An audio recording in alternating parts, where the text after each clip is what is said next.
नमस्कार प्यारे विद्यार्थियों, इस वीडियो में पढ़ेंगे कार्यपत्रक नंबर 71 से लेकर 75 तक।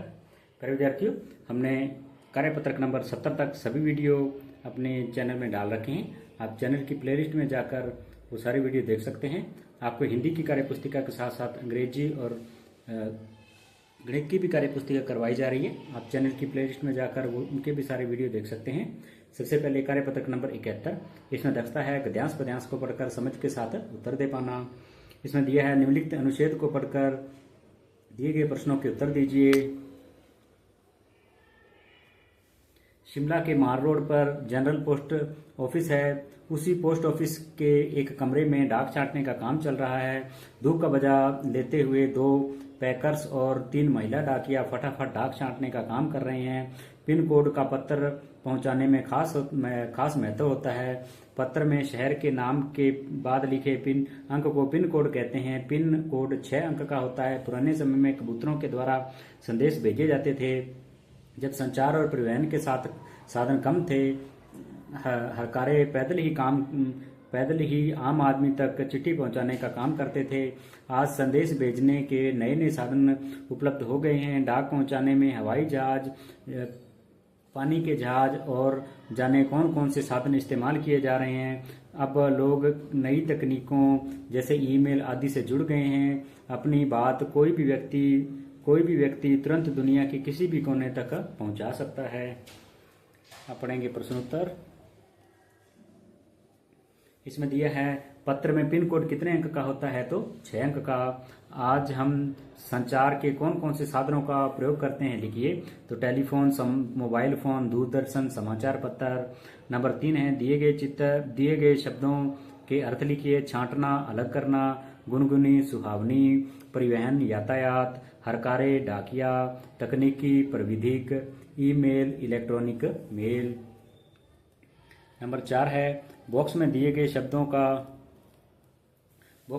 शब्दों का प्रयोग कर वाक्य को पूरा कीजिए। तो इसमें मोबाइल फोन बिना तारों का टेलीफोन है। ईमेल इंटरनेट द्वारा भेजा जाता है। उसके बाद नंबर 5, अगर आप किसी को पत्र लिखते हैं तो पते में यह जानकारी किस क्रम में लिखते हैं, तो अपन लिखेंगे पहले घर का पता, फिर गली मोहल्ले का नाम, फिर गांव कस्बे शहर का नाम, खंड का नाम और अंत में राज्य का नाम। पर विद्यार्थियों, ये था कार्यपत्रक नंबर 71। पत्रक नंबर 72, इसमें दक्षता है अनुच्छेद को पढ़कर उत्तर दे पाना। इसमें दिए गए अनुच्छेद को पढ़कर प्रश्नों के उत्तर दीजिए। चित्तौड़गढ़ शूरवीरों का शहर है जो पहाड़ी पर बने दुर्ग के लिए प्रसिद्ध है। उत्तर भारत के सबसे महत्वपूर्ण किलों में से एक चित्तौड़गढ़ का किला राजपूतों के साहस, त्याग और बलिदान का प्रतीक है।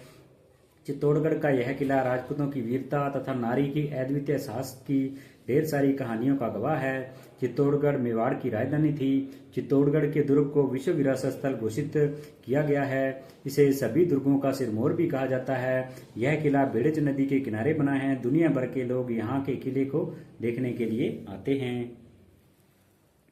उसके बाद प्रश्नोत्तर करेंगे। चित्तौड़गढ़ है तो यह शूरवीरों का शहर। नंबर 2, चित्तौड़गढ़ राजधानी था तो यह था मेवाड़ की। नंबर 3, चित्तौड़गढ़ किसके लिए प्रसिद्ध है, तो लिखेंगे पहाड़ी पर बने दुर्ग के लिए। नंबर 4, चित्तौड़गढ़ का किला कौन सी नदी के किनारे स्थित है, तो आ जाएगा बेड़च नदी के किनारे। उसके बाद नंबर 5, चित्तौड़गढ़ भारत के किस राज्य में है, तो है राजस्थान राज्य में। फिर नंबर 6, अर्थ लिखकर वाक्य बनाइए। साहस का अर्थ होगा वीरता, तो बना देंगे लक्ष्मीबाई के साहस को देखकर दुश्मनों के पसीने छूट गए। बलिदान का अर्थ होगा त्याग, तो भगत सिंह ने देश के लिए अपना बलिदान दिया। शूरवीर का हो जाएगा योद्धा, तो इसका वाक्य हो जाएगा महाराणा प्रताप मेवाड़ के शूरवीर थे। विश्व का हो जाएगा संसार, इसका वाक्य आ जाएगा विश्व में भारत सबसे सुंदर देश है। उसके बाद प्रश्न नंबर 7, चित्तौड़गढ़ का किला किसका प्रतीक है, तो आ जाएगा चित्तौड़गढ़ का किला राजपूतों के साहस, त्याग और बलिदान का प्रतीक है। नंबर 8, दिए गए शब्दों के समानार्थी शब्द लिखिए। साहस का हो जाएगा वीरता, अद्वितीय का अनोखा, सिरमौर का सिर का ताज। तो प्यारे विद्यार्थियों, ये था कार्यपत्रक नंबर 72। कार्यपत्रक नंबर 73, इसमें दक्षता है गद्यांश पद्यांश को पढ़कर समझ के साथ उत्तर दे पाना। इसमें दिया है दिए गए संवाद को पढ़कर प्रश्नों के उत्तर दीजिए। पवन, दिवाली पर तुम्हारी कितनी छुट्टियां हैं? समीर हमारी 1 सप्ताह की छुट्टियां हैं। पवन तब तो बड़ा मजा आएगा तुम्हें। समीर इस बार मैं खूब पटाखे खरीदूंगा। पवन मैं बिल्कुल पटाखे नहीं चलाऊंगा। समीर पर क्यों? पवन पटाखों से प्रदूषण फैलता है। समीर पटाखों के बिना दिवाली का मजा ही क्या। समीर पटाखों से निकलने वाला धुआं हमारे स्वास्थ्य को नुकसान पहुंचाता है। समीर वैसे मेरे दादाजी को भी पटाखे पसंद नहीं। पटाखों से सांस और आंखों की बीमारियां बढ़ जाती है। पवन तब तू सब जानता है तो समीर ठीक है, मैं भी इस साल पटाखे नहीं चलाऊंगा। अब करेंगे प्रश्नोत्तर। प्रदूषण क्या है? तो आ जाएगा वायु, जल, मिट्टी आदि में अवांछित तत्वों का मिल जाना प्रदूषण कहलाता है। नंबर 2, कौन कौन से प्रदूषण से हम और हमारी धरती प्रदूषित हो रही है? तो लिख देंगे वायु प्रदूषण, जल प्रदूषण, भू प्रदूषण, ध्वनि प्रदूषण।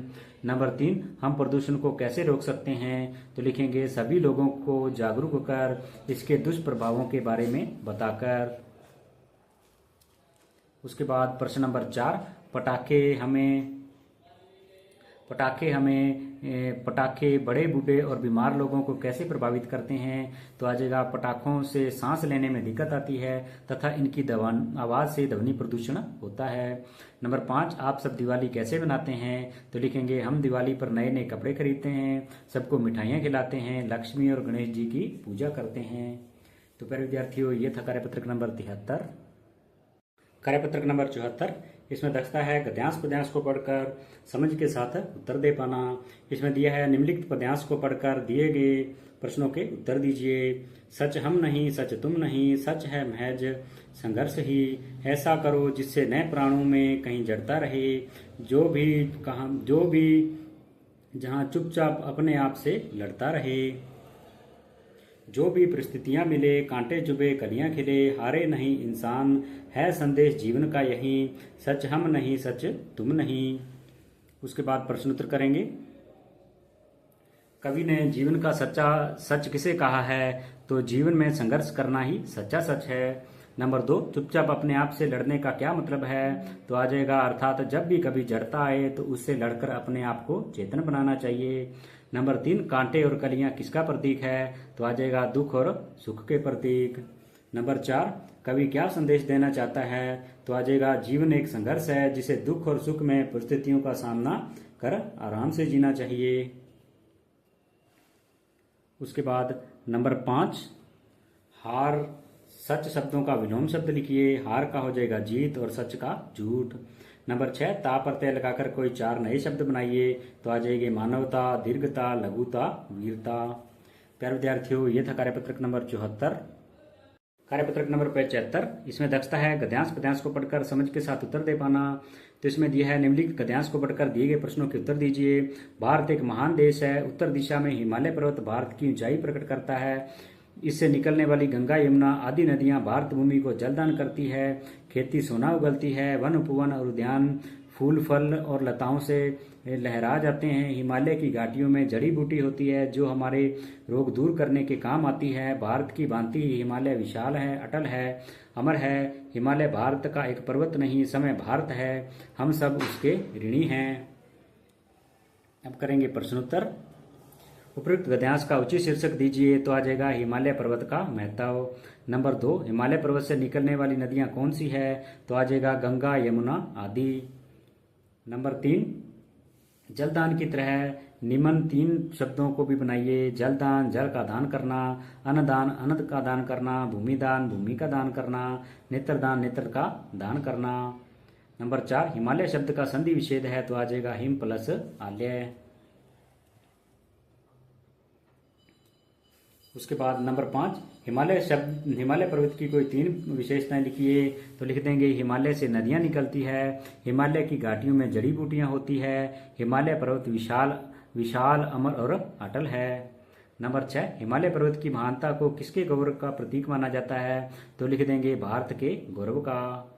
नंबर 7, प्रस्तुत गद्यांश से संबंधित कविता की कुछ पंक्तियां लिखिए। तो लिख देंगे खड़ा हिमालय बता रहा, डरो नहीं आंधी से। खड़े रहो तुम अविचल होकर सब संकट तूफानी में। उसके बाद नंबर 8, अटल अमर शब्दों के उपसर्ग से अलग करके लिखिए ए प्लस अटल ए प्लस मर। तो प्यारे विद्यार्थियों, इस वीडियो में हमने पढ़ा कार्यपत्रक नंबर 71 से लेकर 75 तक। यदि आपको मेरी मेहनत और वीडियो अच्छा लगा हो तो प्लीज़ चैनल को सब्सक्राइब करें, वीडियो को लाइक करें और अपने दोस्तों के साथ ज़्यादा से ज़्यादा शेयर करें। धन्यवाद।